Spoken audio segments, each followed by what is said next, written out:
Alhamdulillah, wassalatu wassalamu ala rasulillah Sayyidina wa maulana Muhammad bin Abdullah wa ala alihi wa sahbihi wa mawalah. La hawla wa la quwwata illa billah.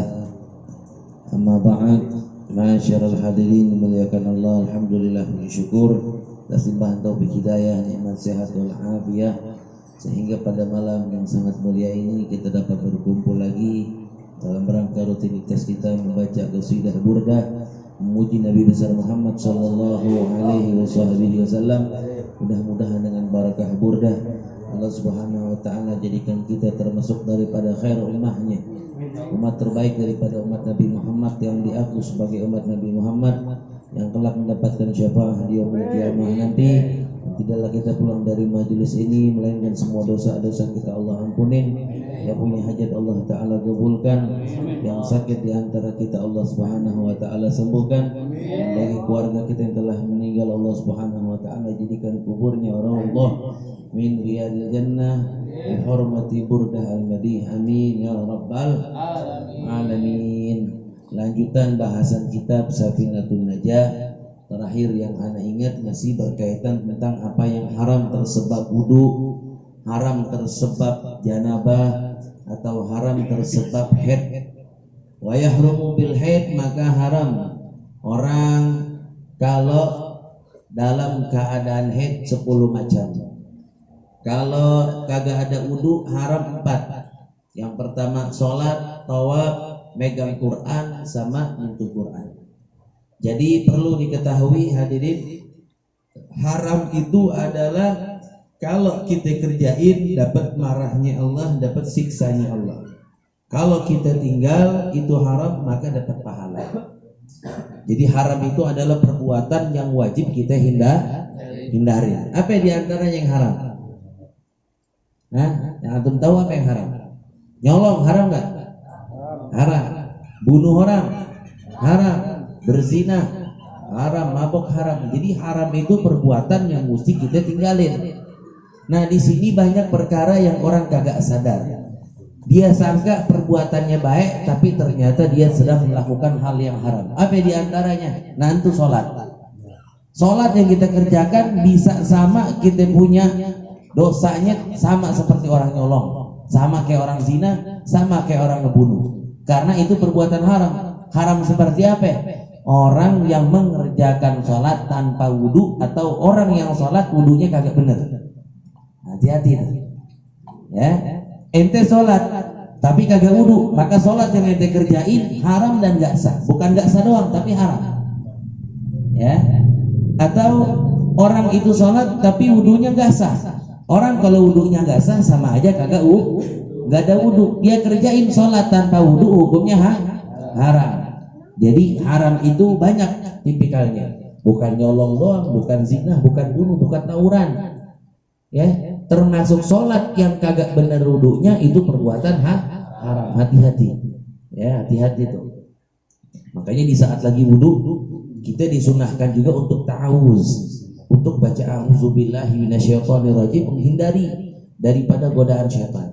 Karena awal kita sholat dari wudunya dulu. Kalau wudunya kagak bener, kata setan, syukurin. Ente sedang melakukan perbuatan haram. Perbuatan haram, perbuatan yang dibenci oleh Allah Subhanahu wa ta'ala. Ya, hati-hati itu.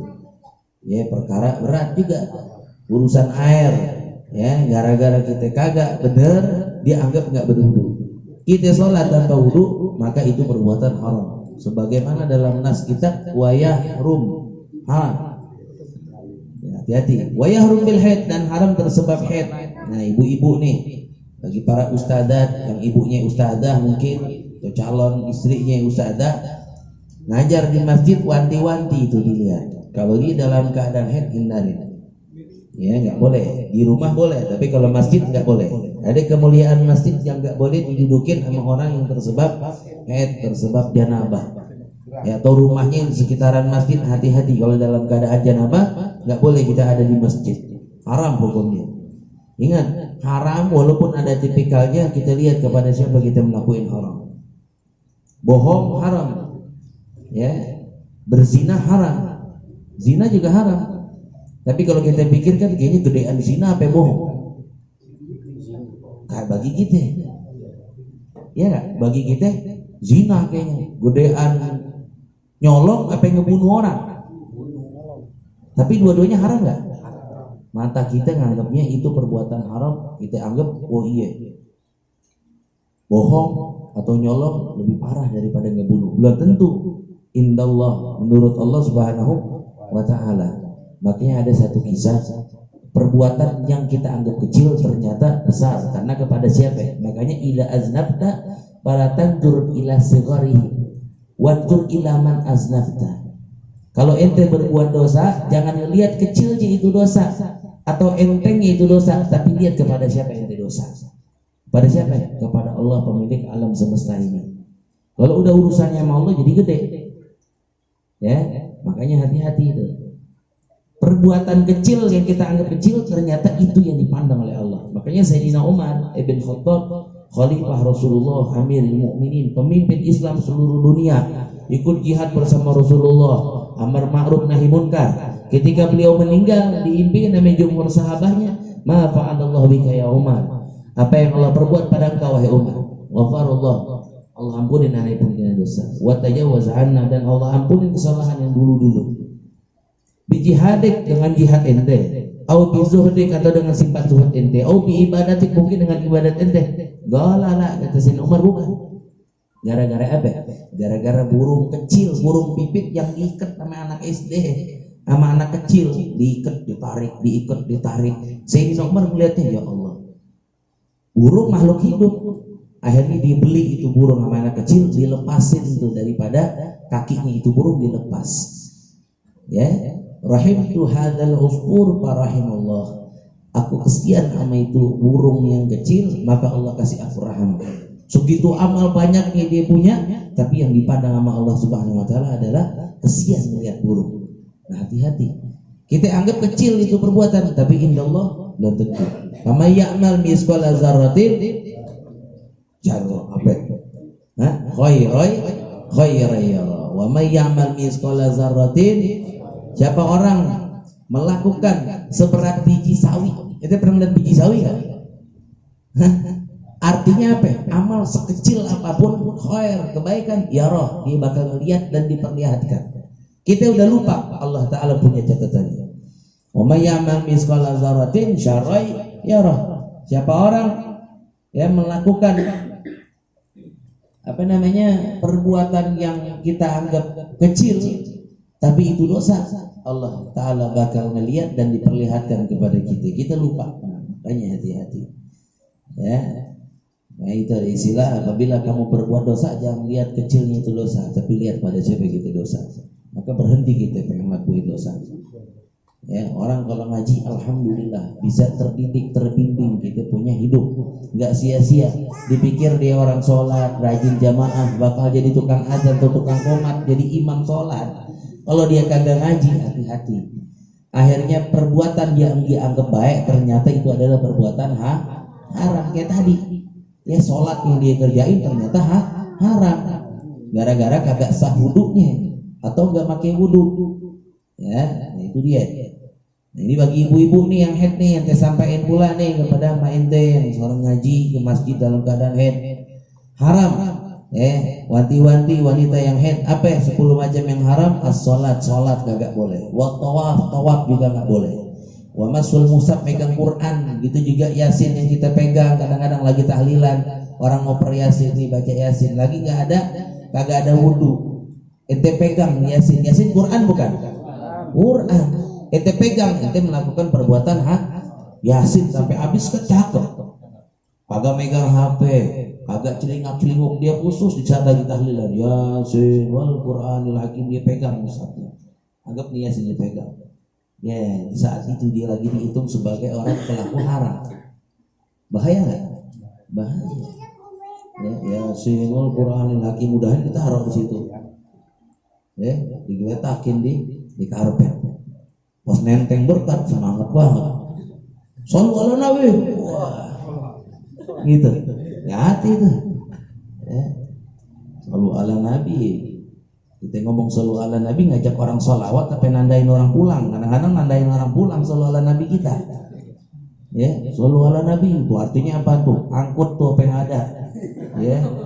Shallu ala Nabi. Padahal arti shallu ala Nabi apa ya? Bersolawatlah kalian kepada Nabi. Shallu ala Nabi itu balik kanan. Ekong ya. Shallu ala Nabi itu balik kanan maksudnya. Ambil dah tuh, tuang dah tuh ke berkat kita. Itu hati. Ya, bahaya. Ya, ucapan yang kita anggap kecil ternyata berdampak besar buat kita. Tapi kalau kita ngaji, tertuntun kita punya hidup. Ya kita tahu, oh ini perbuatan yang kudu dihindari, oh ini perbuatan yang bawa pahala, yang bawa ridho Allah. Ya, jangan sampai kita ngerjain ibadat ternyata ada potensi haram, ada potensi dosa, potensi laknat, potensi murka dari Allah Subhanahu wa taala. Nah, ini apa yang haram tersebab haid tadi? Nah, itu dia. Salat. Nah, mak kita ajarin mak dalam keadaan haid nih mak, salat ingetin mak enggak boleh. Tawaf, masul mushaf, wa hamluhu, bawa Quran, megang Quran. Apapun yang ada tulisan Quran situ, sekalipun bismillah. Bismillah termasuk daripada ayat Quran. Kita pegang bismillah sengaja. Oh ini Quran nih, dipegang sama dia dalam keadaan junub atau dalam keadaan tidak berwudu, haram. Ya, makanya kalau ente nanti kawin nikah, ente bikin undangan bismillahnya, jangan pakai tulisan bahasa Arab. Atau ente petikan pakai ayat Quran, biasanya kan pakai ayat surat Ar-Rum tuh. Ya, pakai surat Ar-Rum, undangannya cakep banget, tulisannya tulisan Al-Qur'an. Kalau undangan ente disimpan di lemarinya dia, yang kawin kita, undangan kita nggak bakal disimpan, dibuang. Coba ente dapat undangan berapa banyak, ada yang ente simpan apa kagak? Ente diundang, undangan teman ente dikasih undangan kan, kali ente simpan gitu, kagak. Biar tuh undangannya mahal, cakep nggak kita simpan. Kecuali undangan kita kawin kali buat kenangan. Kalau yang kawin orang lain mah kagak. Kalau kita simpan aman tuh kalau ada tulisannya. Nah kalau kita tahu undangan yang kita pakai yang tulisan bismillah udah ada bakal dibuang, kadang-kadang buat bungkus nasi uduk, ya buat gorengan, keinjek-injek sama orang. Nah itu hati-hati itu. Kalau mau pakai tulisan Latin, bismillahnya pakai tulisan Indonesia, jangan pakai bahasa Arab. Nah itu yang mau nyunatin nanti anaknya atau ente mau nikah, ini kan pada jomblo nih, ya pada belum nikah kebanyakan nih. Nah, itu diperhatiin, jangan sampai kita melakukan yang dianggap baik ternyata ada potensi laknat, ya ada potensi yang mengundang murkanya Allah Subhanahu wa taala. Walau supil masjid, diem di masjid dalam keadaan haid nggak boleh. Nah ini bagi rumah-rumah yang dekat dengan masjid, hati-hati. Ente lagi dalam keadaan junub, jangan ngerokok di emperan masjid. Walaupun masjidnya itu emperan, kalau emang di situ masih lingkup masjid nggak boleh. Andai kata masjidnya parkiran, ini tanah apa ini? Oh ini tanah masjid. Ya orang yang parkiran larinya ke tromol masjid nih, ya larinya ke kotak masjid. Itu parkiran disebut masjid juga, disebut tanah masjid. Ente nggak boleh tuh di situ diri. Maaf, habis mimpi basah atau habis berhubungan dia merokok. Ya di pinggiran masjid. Enak di masjid adem, banyak tukangnya. Ya di pinggiran situ, bawa baju dalam keadaan junub belum mandi. Hati-hati. Ya, kecuali emang bukan lingkup masjid, jalanan dekat masjid. Ditanya ini jalanan punya masjid bukan? Oh bukan, boleh situ deh ente. Ya, lubsufil masjid wa qiraatul Quran, baca Quran nggak boleh dalam keadaan junub, dalam keadaan haid nggak boleh. Kalau dalam keadaan nggak punya wudu masih boleh, yang penting jangan megang yang bawa. Kalau baca doang nggak apa-apa, ente apal nih. Ada orang meninggal, ya dari masjid dibilangin begini, Al-Fatihah, nggak ada wudu, baca nggak apa-apa.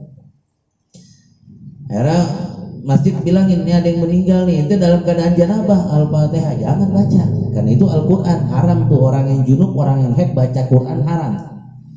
Ya, baca Quran haram. Kalau orang berwudu bacanya boleh, tapi megang sama nyentuh nggak boleh. Ya kalau apal dia boleh. Wasaum puasa gitu juga tuh, bilangin mak kita, kakak kita, adik kita, siapa yang pokoknya yang perempuan, bilangin puasa nggak boleh tuh dalam keadaan haram hukumnya. Ya dipikir kenapa, biarin dah puasa nanggung agak enak, masa suami suami puasa kita makan gitu, biarin dia puasa. Nah itu nggak boleh, kayak cakep nemenin setia gitu padahal haram.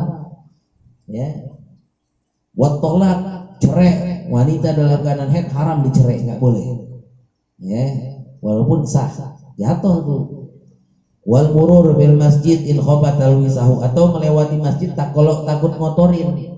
Nggak mesti orang yang haid, ente korengan, gantengan, itu darahnya sering ngocor di situ tuh, ente lewat masjid ngotorin masjid, itu hati-hati, haram hukumnya.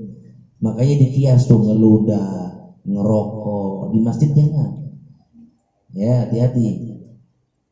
Kalau nggak tahu nggak apa-apa. Pepet juga tahu, tanya Ustaz Badrun kalau kepepet gimana itu. Waduh, mana lagi kalau masjid udah lagi di situ orang ya. Cuman kalau bisa hindari buru-buru. Ya karena nggak sedikit banyak orang habis ngaji langsung ngasbakan dah. Habis masjid kayak Nambo. Lo nggak Nambo tuh dulu zaman aneh masih biasa Sagopa tuh ada kereta.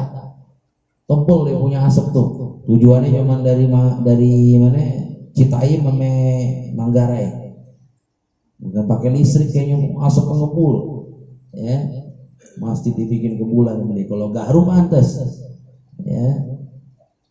Jadi wal murur bil masjid in khafatal wisahu, ya, lewat masjid kalau takut mengotori nggak boleh. Ya. Nggak mesti orang yang haid sama, ente kakinya ada korengnya, takut darah di situ. Jangan. Wal istimta'u bima baina surrati wa rukbati, atau istimta, berhubungan, bersedap-sedapan dengan istri baina surrah wa rukbah. Begitu aja nggak boleh, apalagi berhubungan. Nah, hati-hati tuh. Ya, yang udah bersuami, yang udah beristri dalam keadaan haid hindarin. Masih boleh tidur seranjang sama dia, cuma jangan berhubungan. Beda sama orang Yahudi, orang Nasrani, mereka memperlakukan wanita dalam keadaan haid itu orang yang bawa sial. Makanya dipisahin, dibikinin tempat-tempat tuh biar nggak serumah. Islam masih memuliakan kedudukan wanita. Kalau orang-orang Yahudi, wanita yang haid itu dianggap bawa sial, diusir dari rumahnya, diungsiin dulu. Ya kalau Islam nggak sampai segitu, masih boleh dia makan bareng, minum bareng, tidur bareng boleh. Yang penting jangan berhubungan. Berhubungan tuh keluar anak, oh itu anak bahaya, dahsyat, nggak boleh itu. Yaitu anak yang tersebab haid, dalam keadaan haid istrinya digaulin, oh itu nanti keluar tuh anaknya jadi pasukan Dajjal. Ya, ente bisa disebut pasukan Imam Mahdi nih. Ada lagi pasukan Dajjal nih, itu biasanya keluarnya itu anak gara-gara zina atau anak tersebab lagi haid. Makanya biar ngerti lagi, jangan bawa nafsu. Udah halal bini, ya nggak boleh. Hati-hati tuh ya. Istifta bima baina surrati wa rukbati jangan boleh, apalagi berhubungan bersedap-sedepan gitu. Nah itu buat orang yang udah nikah deh. Misalnya yang depan nih jomblo mulu nih, kesianan kalau kita nggak mau cerita gitu. Ya, bima baina surrati wa rukbati nggak boleh. Faslun asbat tayamum, wallahu a'lam bissawab. Rabbi zidni ilman warzuqni fahma.